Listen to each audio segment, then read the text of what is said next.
In this video, well, hello guys. In this video we're going to look at turboshafts versus turboprops versus turbofans.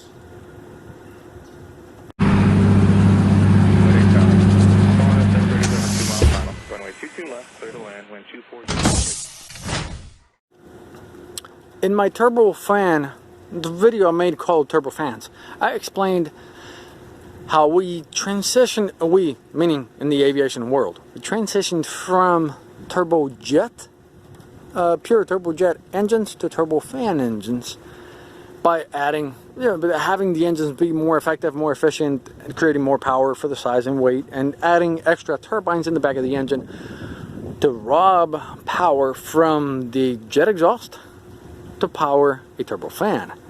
And there was a question in the comments that was brought up by Sam AG.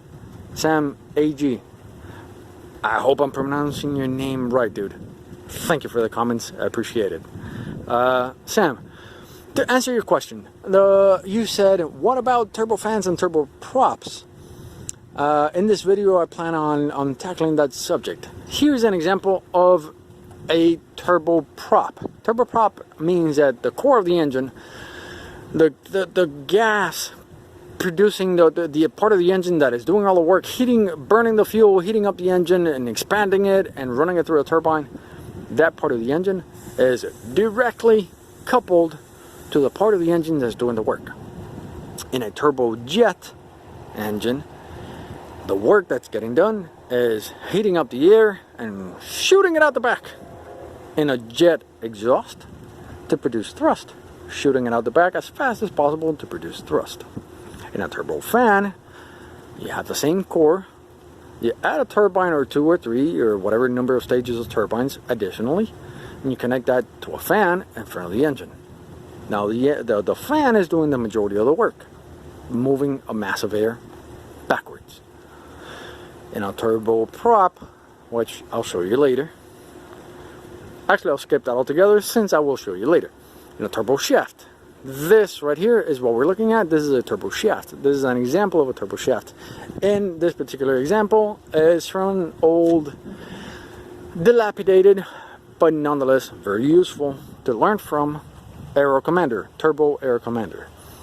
And these engines, this is a turboprop, but it's a turboshaft engine. And as far as where the core of the engine, the part of the engine that compresses the air, burns fuel, heats up, etc., is directly coupled to the part of the engine that's doing the work. And that's the propeller. And here, the point of this engine is to burn fuel, heat up air, expand it, and extract energy from it to turn this propeller and produce thrust by grabbing the same air and pushing it back faster than it was coming in. Now, if we look into the, and this is the interesting part, if we look into the inlet of this engine, right there, what you're looking at is the first stage of the compressor of this gas turbine engine. The cool thing about it is that if I turn, I'm gonna leave my flashlight here, hopefully shine a light. Okay, yeah, that works. You're gonna notice that if I manually turn the propeller, the compressor also turns.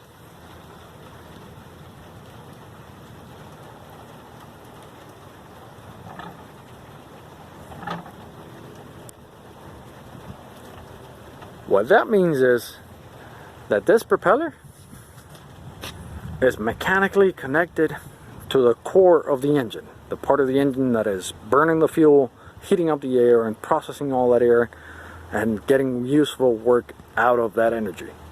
Converting heat energy from burning fuel into mechanical energy to rotate the propeller and shoot the air backwards, producing thrust. Now this engine, in here there's a reduction gearbox that converts high engine RPMs Look at how slowly the propeller is turning compared to how quickly the compressor and therefore the entire engine is turning.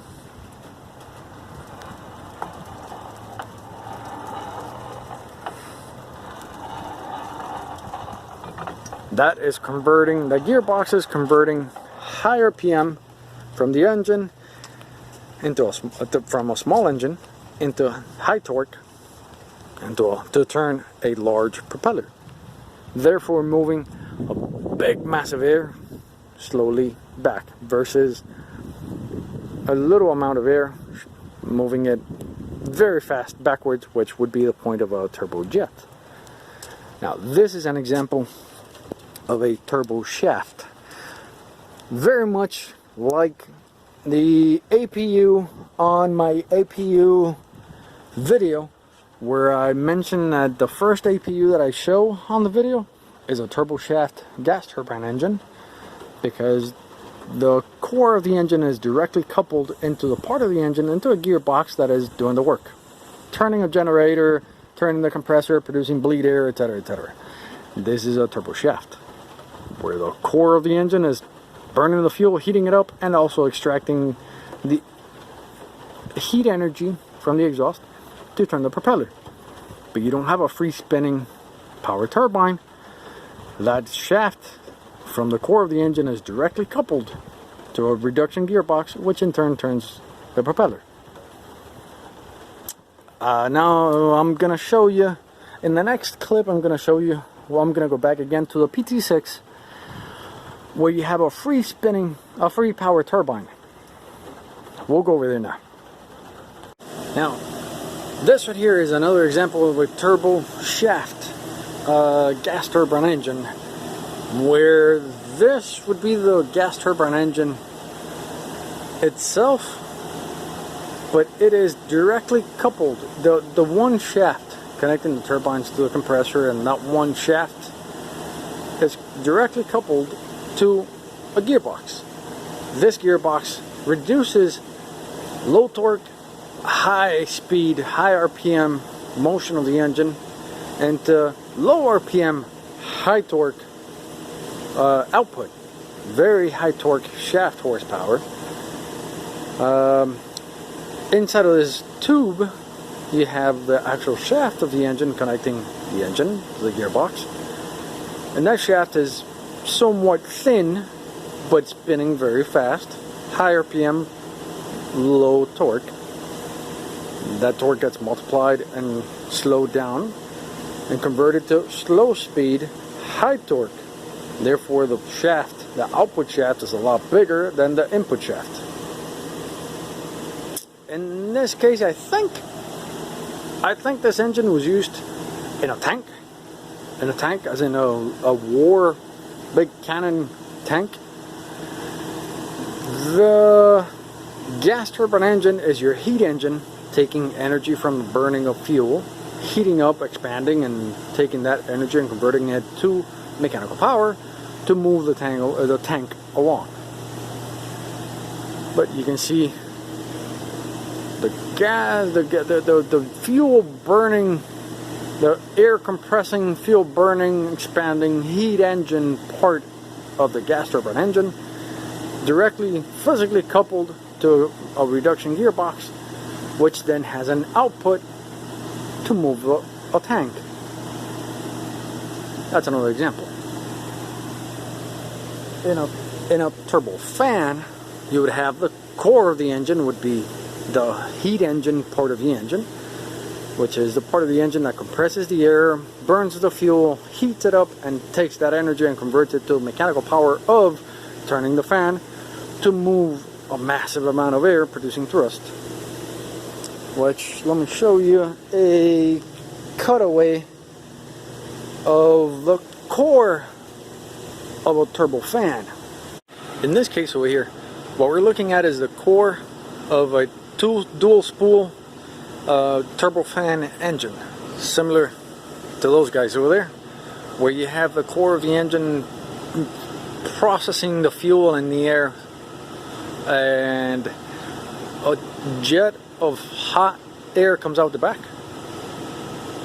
Okay, let me show you. This is this should be the front of the engine. This is your intake, the compressor, combustors, and the turbine here. Now, the job of this turbine here is only to run the compressor, to power the compressor, and nothing else. The rest of the air, the rest of the hot gases coming out the back of this core, those are the energy from that is taken up by additional turbines added back here, additional stages of turbines, which are then connected to a big fan in the front of the engine, and they're connected via a shaft that runs through there.